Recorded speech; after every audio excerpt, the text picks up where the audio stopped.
What's going on, beautiful people? Thank you for tuning in. Thank you for watching.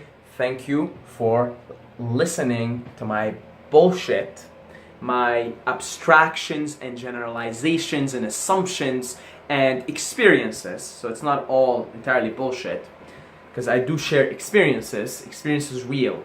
Abstractions are bullshit. So that's why I say thank you for listening to my mostly bullshit.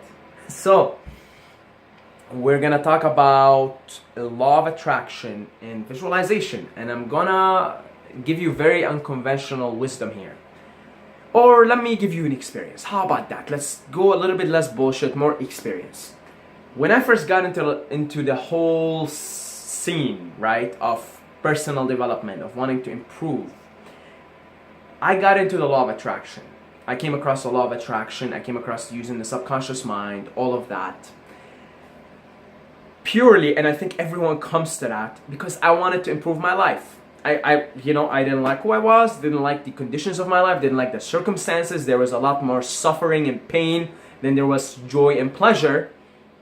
I hear about this law of attraction. Your mind creates reality, your thoughts create reality, and you have the power of your mind and all of that. And I'm like, You're telling me if I change my thoughts, my reality will get better and I will suffer less and experience more pleasure? Okay, my ego loves that, right? I want to improve my character. This is the character. I want to improve the character's existence in the world. The being that I am wants to take this character and level it up. This is the whole premise of my book. And that's a nice little advertising that we just slipped into it. The book's coming out, should be coming out soon. So, I want to improve this character. So I look, law of attraction. Oh man, you can change your self-image.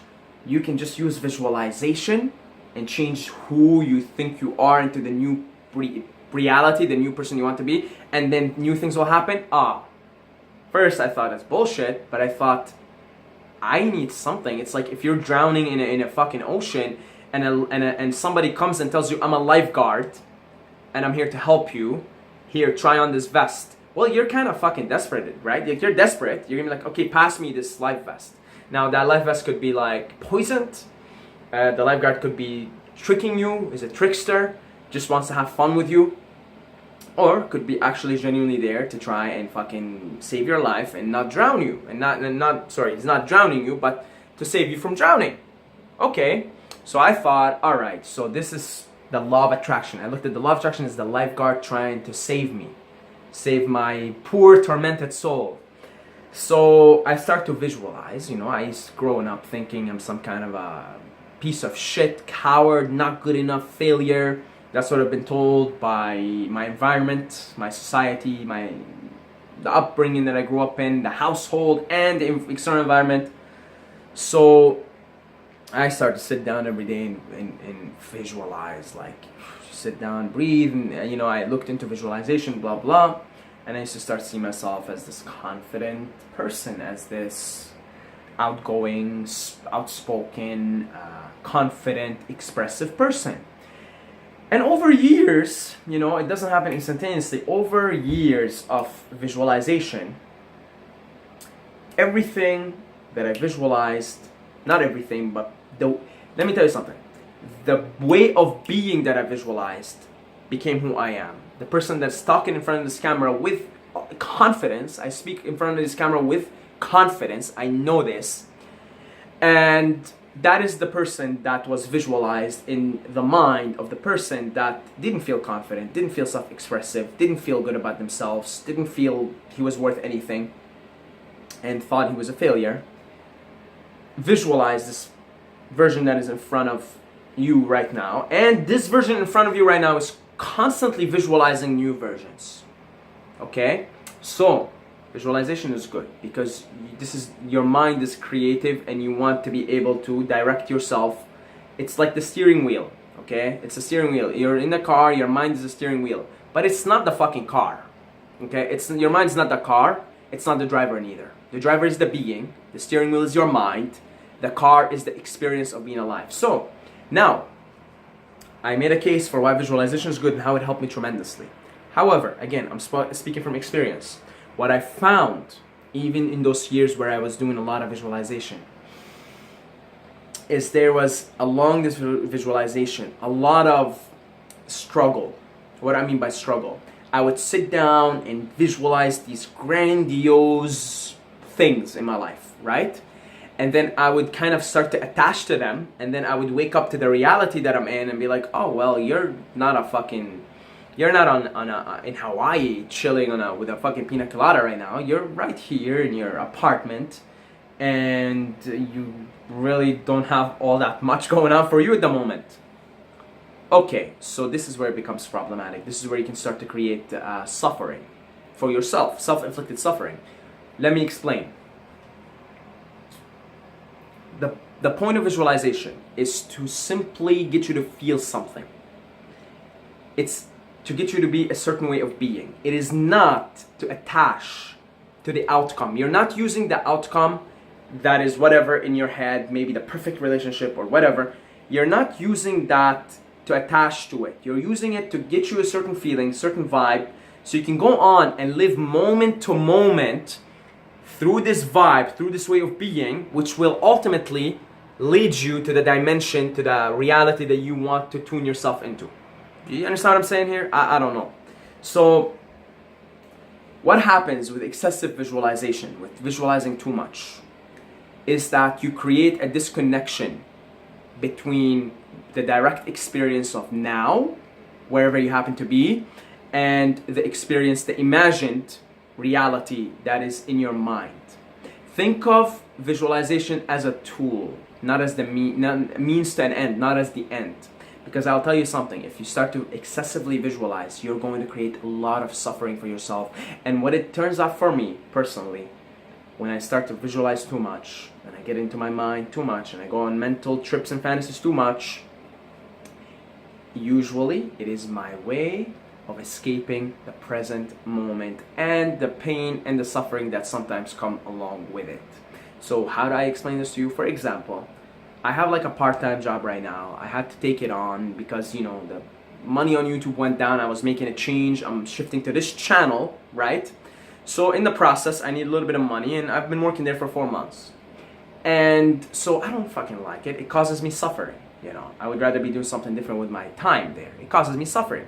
So I find that what I would do at work, and I'm gonna try and do less and less of that now, is I'll fucking be there and I'll just like be dazed off into fantasies of how I'm gonna fucking take this new channel to millions of subscribers, and how I'm gonna sell my book and develop a course and start consultancy and coaching and all of that, right? So I'm there trying to escape the present moment by visualizing something in the future. But that creates suffering because I have to at some point come here and say, well, I'm fucking here serving coffee and having to engage in these fucking mundane, boring ass conversations, which I just don't want to engage in anymore. So I just kind of fucking nod my head. And it's just my attempt through visualization to escape the suffering of the present moment. Instead, what I think a better approach is to say, you know what? Life is suffering. That's what the Buddha said. Life is suffering. And I'm going to experience some suffering. There's no escaping from it. That's just the way it is. And the suffering, even when I'm successful and I'm living the life that I want, I'm going to suffer at some point. I'm going to lose this, I'm going to lose that, I'm going to lose it all, I'm going to die. So life is inherently, the inherent character of being alive in this life is suffering. Now, I look back a little bit and say 5 years ago, you used to suffer way more than you suffer now, Saeed. Way more. How did you manage to lessen your suffering? By being in the present moment, by doing the thing that you need to improve on in the present moment right now. Okay, beautiful. So then how am I gonna even alleviate more of my suffering now? Which is, I mean, again, it sounds whiny, right? Just working in a coffee shop. There's a lot worse things you can be doing, but to me that's suffering. You know, doing something that I hate, that I don't have to do right now, where I'd rather be somewhere else. To me, that's suffering. That's a form of suffering, right? Maybe it's not the same suffering as someone who's starving, or, you know, but it's another form of suffering, right? And that's what the Buddha came to conclude, is that life is suffering. We suffer in so many different ways. But guess what? Now, because I still make money online on YouTube and I'm still working on this channel, I only have to work a couple of times a week. So you know what, Saeed? Suffer now. Go in there and feel it. Be like, fuck, I don't want to be here right now. But don't escape it with your visualization and looking into the future and dazing off into fantasies, right? Don't escape it. Be here right now with the suffering, with the pain of being here. And just be like, fuck it. Life is what it is. This too shall pass. It goes away. And I'm going to go back and I'm going to be making my videos. And this is the point. You come back and you say, what do I got to do now? See, now I got to make this video. And then I got to edit my book. Right? I gotta start recording today. It's gonna be the first day I record the audiobook and I edit the book. It needs editing, right? Okay, so I want to create the future where I'm no longer working, I'm making more money, and I'm gonna start coaching and consultancy and all of that. But what do I need to do now? Okay, so you wanna alleviate your suffering in the future? Focus on the now. What do I need to do now? You see, excessive visualization is not good. That's my conclusion. My conclusion is when you're gonna get into the law of attraction in the beginning, inevitably, you're going to fucking go way beyond and visualize like the shit out of your life. And that's kind of necessary in the beginning if you're like, it's necessary, especially if you come from like a background where you were raised and you were told very negative things. You're going to need to do a lot of mind work here and visualize yourself as a new person. But I think at some point, you get to a point where you say, well, now this is doing me more harm than good. Visualizing and living in fantasies. Because every time you visualize, you live in a fantasy. Then you have to come back to direct reality, experience sensory reality through your 5 senses, right? You have to come back here at some point. And so when you daze off too much, you're just trying to escape this suffering. The suffering of being in the moment, but instead maybe come to that realization that no, life is suffering. I will always suffer to some extent. So I'm gonna fucking suffer right now. And I'm not gonna lie about it. Like, I don't wanna fucking be here right now. But you know what? It too shall pass. The day will be over, I'll wake up tomorrow, I'll go back to doing my thing, and I'll be happy in the moment, and I'll be working on my shit in the moment. And I don't need to continuously daze off in the future into some future outcome and just kind of stay here. So, what I'm trying to tell you in this video is, I'm going to name it something to get your attention. I'm going to probably call it Stop Visualizing. I'm not saying stop visualizing, okay? I just want to get your attention. I'm trying to clickbait you, okay? I'm not saying stop visualizing, but I'm saying stay here in the now, and what I think is the best thing for you to do is to just dedicate 15 to 30 minutes of your day just for visualization. And then you make a rule to yourself. You say, after those 15 to 30 minutes of visualization, that is it. I am not allowed to get out of my direct experience right here, which is gravity is acting on me. I'm seeing this thing, I am touching, I am feeling, I am hearing noises and voices, I'm hearing music. And if you can get there where you just dedicate 15 to 30 minutes because you still want to steer, your mind is a steering, right? It'll steer you into the future. You still want to use it, it's a tool. But I think, in my experience, the best way to do it is to dedicate 15 to 30 minutes, not even every day. Honestly, couple times a week. You dedicate 30 minutes of your day. Sit down, meditate, and then be like, okay, this is the kind of future I like to have, and you feel it in the present moment. And then once the visualization session is done, because you're dazing off into fantasies here, right? And you want to bring that feeling, the vibe of that fantasy into your current moment, present moment existence. So you kind of daze off in the fantasies, and then you come back and you say, well, I am here in base reality, in sensory reality, and I gotta do what I gotta do now, and I'm not gonna daze off into some fantasies. And if the moment feels like shit, and I'm feeling pain or suffering, let it be, because this too shall pass. That's the message. Hopefully it helps you guys, because I'm pretty sure there's a lot of law of attraction nut jobs out there, me included, that do excessive visualization and it becomes a way to escape the suffering of the present moment, right? So no, life is suffering, and we do what we can as we go through life to alleviate that suffering. That's it. God bless you all. You're all amazing, wonderful beings. Together we create heaven on earth, where no more suffering, no more pain. That is the goal of humanity, of existence. And as always, don't forget to subscribe, or you're gonna sleep with the fishes.